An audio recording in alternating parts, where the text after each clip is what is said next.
أعوذ بالله السميع العليم من الشيطان الرجيم. بسم الله الرحمن الرحيم.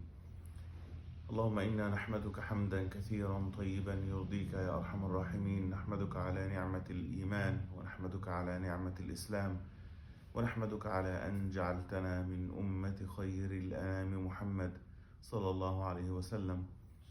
وأشهد أن لا إله إلا الله وحده لا شريك له، وأشهد أن محمدا عبده ورسوله. اللهم إنا نسألك الخير كل الخير، ونعوذ بك من الشر كل الشر. اللهم إنا نسألك العفاف والتقى، نسألك يا أرحم الراحمين إيمانا نافعا وقلبا صادقا، نسألك الغنيمة من كل بر، ونسألك السلامة من كل شر. آمين يا رب العالمين. My dear respected brothers, may Allah subhanahu wa ta'ala reward you for coming to His house, to the house of Allah subhanahu wa ta'ala. I ask Allah Azza wa Jal to gather us together in Jannah with the Prophet of Allah sallallahu alayhi wa sallam in Jannat al-Firdaus.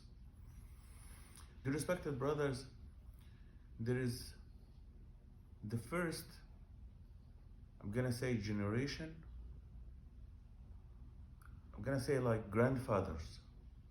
They came to America, to this beautiful and wonderful country. They came here 70, 80 years ago, and they stayed here, and they get married, and they have their children, and they live and they love the country,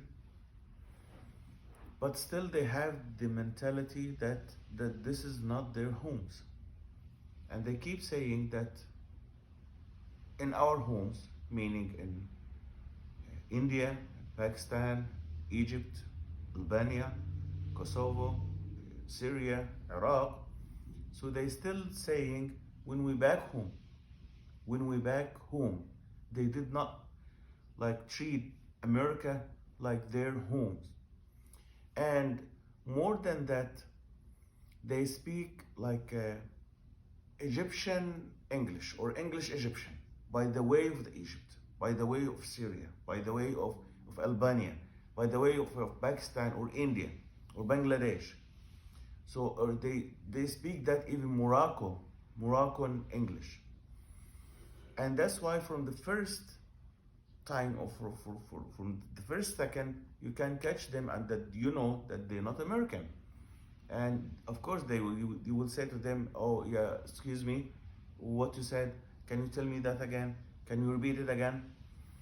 Then the second after that, their children, they are here now almost, I'm gonna say like 50 years.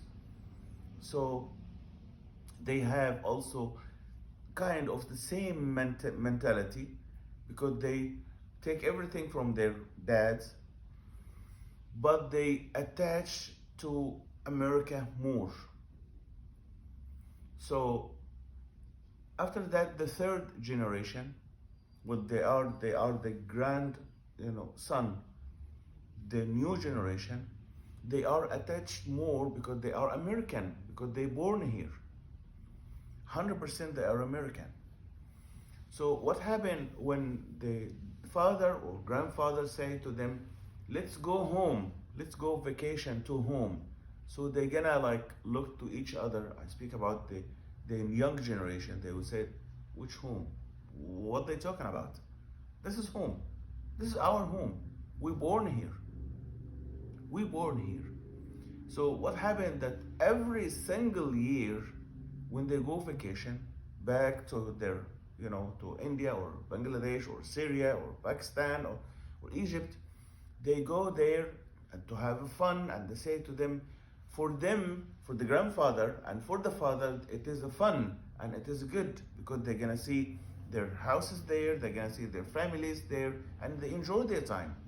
But for the young generation, it's gonna be some kind of punishment. I didn't want to go there. I want to go to Disney, I want to go to Canada, I want to go to Europe, I want to go to somewhere else.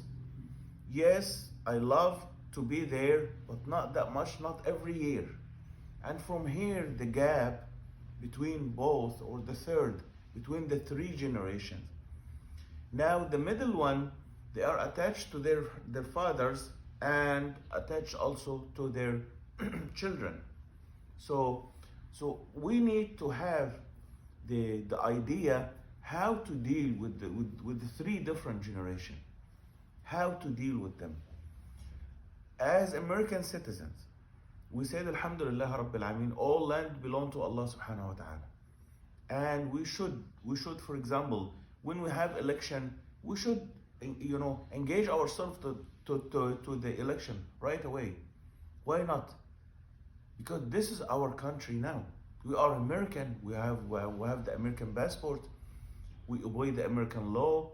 So we have to engage ourselves also with the election, and we have to have our vote, our voice for the other people. And that's why that three different generation, and we need to close this gap as much as we can. Because if we did not close this gap, it's gonna be wider and wider and open. So we can take